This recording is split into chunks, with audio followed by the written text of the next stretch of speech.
ladder is never favorable, really. I mean, there's very few circumstances when it is. Flames makes it look that way, and he's broken them. Sinner's gap is closing. Oh, nice frag has closed the gap. He's opened up the site with just the What is that? What? I know tapping's long range, but that's absurd. The Rec9 in play here. Neofrag rips him up. Alexi darting up her. Oh, he thought his presence would force them up heaven. It hasn't. They've just stayed stuck towards this lower site. Another smoke to drop. The plant's going to come in. Alexi now doesn't have the timing here to stop this. Okay, well, that's a new lease of life for the boys. Both low. Alexi, no armor, though. He's going to have to be the first to pull the trigger here, and an AUG posted up on his location. Oh, good damage. Oscar on notice and eliminated. And one more to find. He's already isolated. He knows where you are. Shock, and Alexi B with a beautiful 1v2. No armor. And he brings the round home for OG. He'll even scavenge away an AWP for good measure. That might just salvage the half here. OG can still walk away with 8, but magnificent stuff. I thought they had done enough. The fact that they didn't just run away, they didn't just scamper to go up heaven. They stayed stuck to their guns. They were going to go towards that B bomb site. They get it planted. We did have a bit of arch-barge, a bit of back and forth. Well played. But this is great from Alexi. Like, he didn't have any fear in taking these fights, and that was the key. They're wrapping long. The smokes are there. Oscar catches the boiler player, and it's bouncy Mac-10. It's not fun. Not easy duels for these Deegs. And Mantu managing to hit a good fair couple has actually managed to make it competitive. Sinners, one single headshot could ruin your day here. It's Neofrag and Shock trying to close it down, and a very loud Flames has drawn attention there. Alexi with a nade to try and soften him up, and Neofrag didn't even look. No idea where it came from. He couldn't work it out. Shock to come up clutch, and he knows he's on site. Good tag already from Flames, and he is a bit of a clutch master. Shock to stand up and deliver, and he just about pulls it across the line. 2 1v1s, Chad, in our first 2 rounds of play. Well, nice. At least we're keeping it close here. And I think with the pistol round and now the conversion, that is fantastic for Sinners. Those are the rounds that they need to be getting away with. Now, sure, there was only one player alive, but they get it, right? They're able to convert it, and that is what truly matters here. Almost on the timing there. Shock going to be counting his lucky stars because they needed him to clutch this one out. Really cool, or rather, standard plan. And there's 3 of them coming. Oscar's changed his mind. He wants to play short side, and I kind of admire that. It means he won't be as predictable should Shock go down. He can play for that default plan that's now ticking away. It's not actually ideal for Oscar. They strafe in multiple targets. His head is very valuable, and Oscar does only find the first of the 3. Going up. He peeks into another one-on-one. Oscar looking very good out of Oscar. He snatches away the 8th for the Sinners. 1 versus 3 in quick succession for the AWPer. And this is what we've been talking about. You know, the hype around Oscar. Sinners back in here. Him being in a tier 1 team of Mouse Sports and being a quality top piece of a squad. That's just exactly what we're talking about here. A 1-on-3 to remember. That's the 8th. Oh, and it's just the dream for an AWPer, getting all of that info. His read on this, by the way, you could see how quickly he had to solve that Alexi beat. Play, and they're just waiting. Yeah, this is the part of the game I am unable to play, where you just have to acknowledge that sitting still for 40 seconds is a crucial component of it, and you can see the product of it. Now, Valda spotting Neofrag's solo B. Mantu's only more ready for A here. Nice evasive move. There's 2 more to find. Mantu lines up 2. Not like this. And a 3rd as well. Falls apart for Sinners. 3v5. Not bad. OG will recover a 6th. And we'll take a very quick break to get our heads screwed on tight, as will OG and Sinners. Stay hydrated. We'll be back in 2 minutes.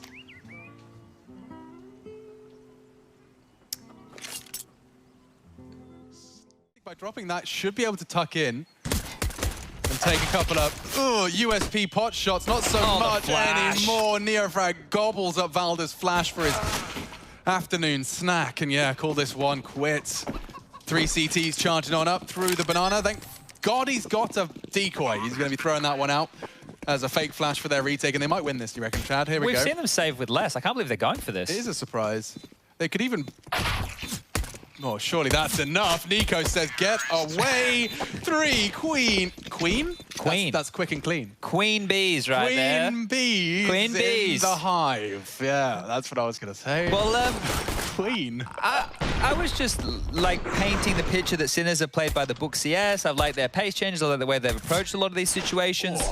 This is one of those rounds where I feel like normally, or at least in other games of the tournament, they would have saved because they could have kept all the Kevlar, upgraded into head armor for free, had a little bit extra that side of the map as Flames is smoked off, vision obscured, and now he's been pushed on back deep within that connector as, oh, okay. Easy as you like. Over top of the smoke there, he's found the opener. Yeah, and they've got the retake package, Chad. They got 2 nades, smoke, Flames? kit. Flames is all you need. What was that?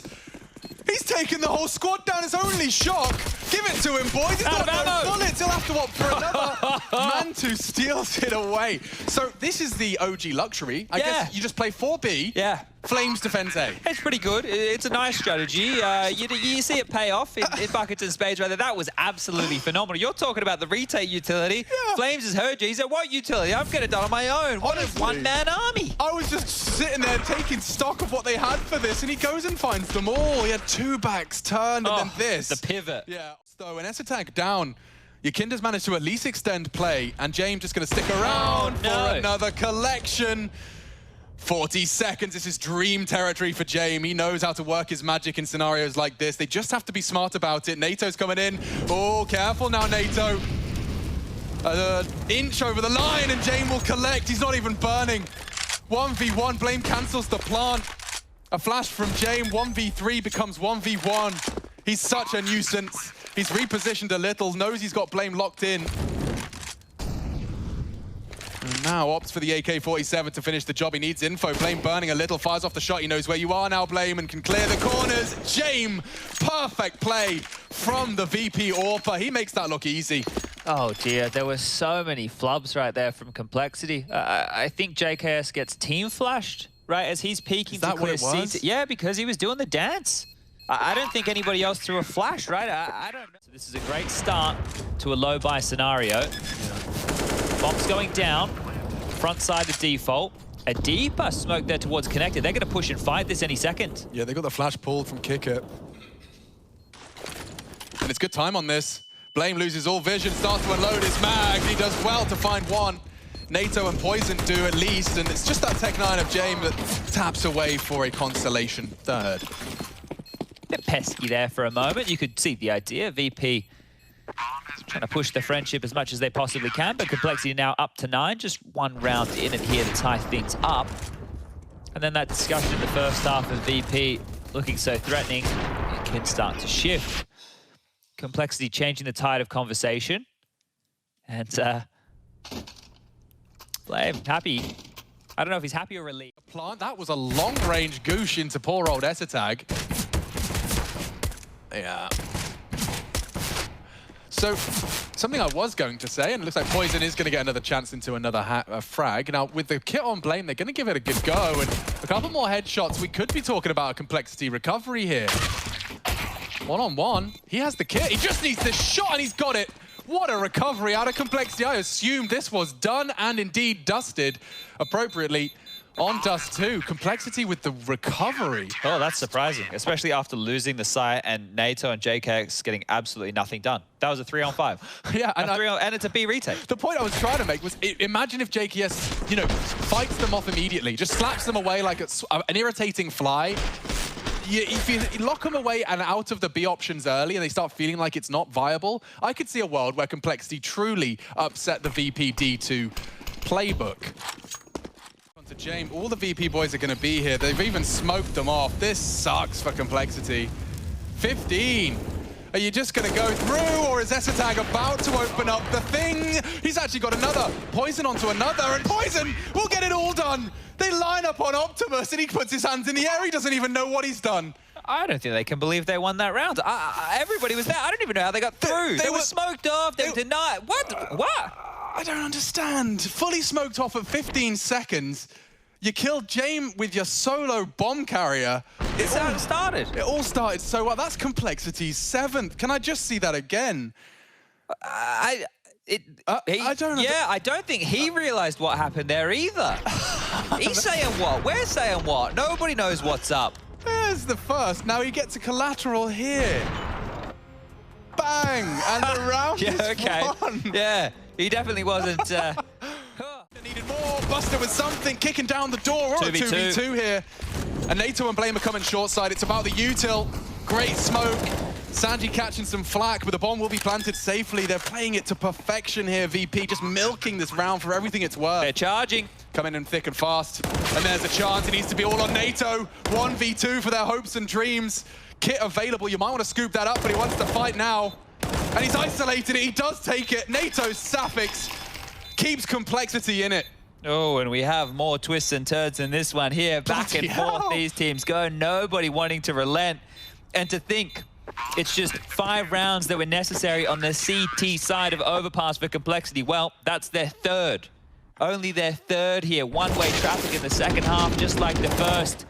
And what a clutch here from NATO. The black t-shirt, you see him in there? Well, that's the super sub kit. It is. He made his own. Oh, that's going to be feeling so good as well. To work with, it's the A all in. It's so brave from Blame. He's just flashed to have a look, and I think he's confirmed his suspicions. The nade is very promising.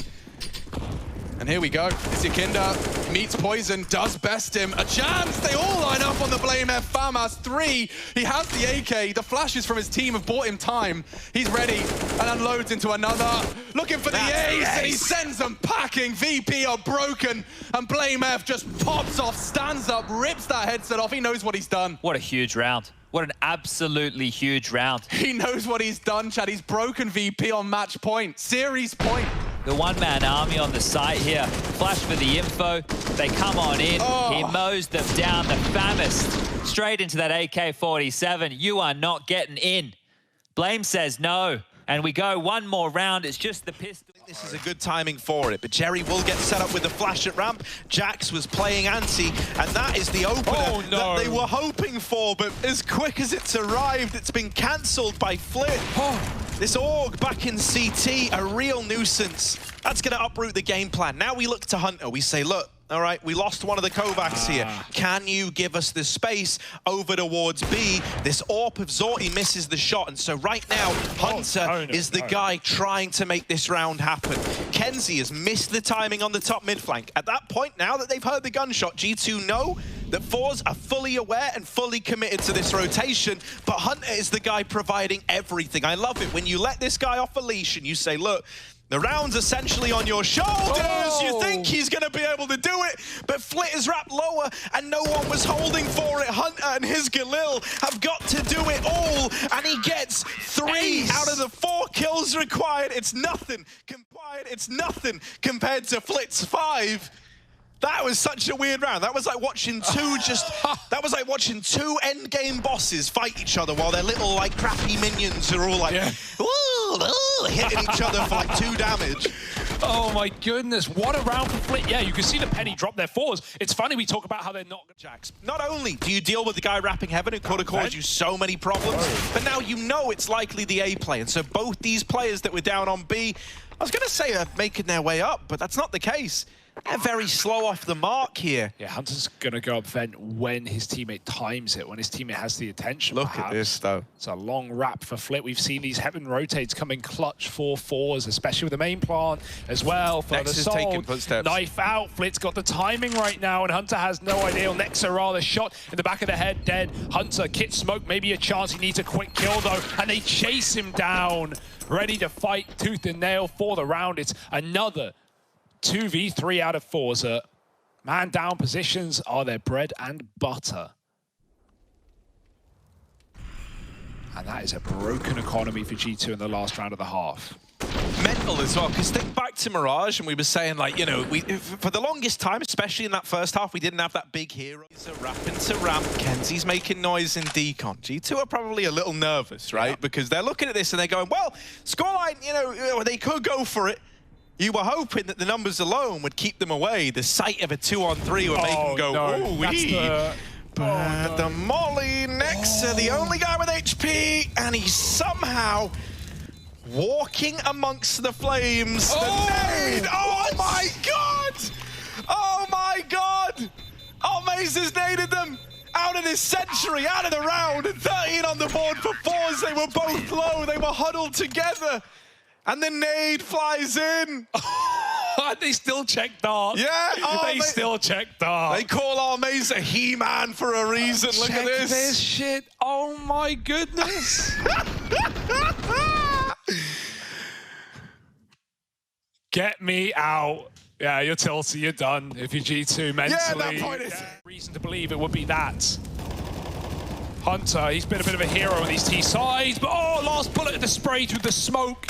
It's devastating. They're still going to go. Jerry's cracked, man. Look at him. Any more? Oh, yeah! Jerry and Almeza send him out of the A-bomb site. 3 for Almeza, 2 for Jerry. And that should be the GG locked in. 15-7. The money broken for G2. Yeah. You lose all 5 players in the 1 round you win. Well, this is what you have to show for it. Absolutely squat nothing. Jerry deletes the top performer. Oh my God, just like Any that. Jerry fans out there? Any hey. Jerry fans?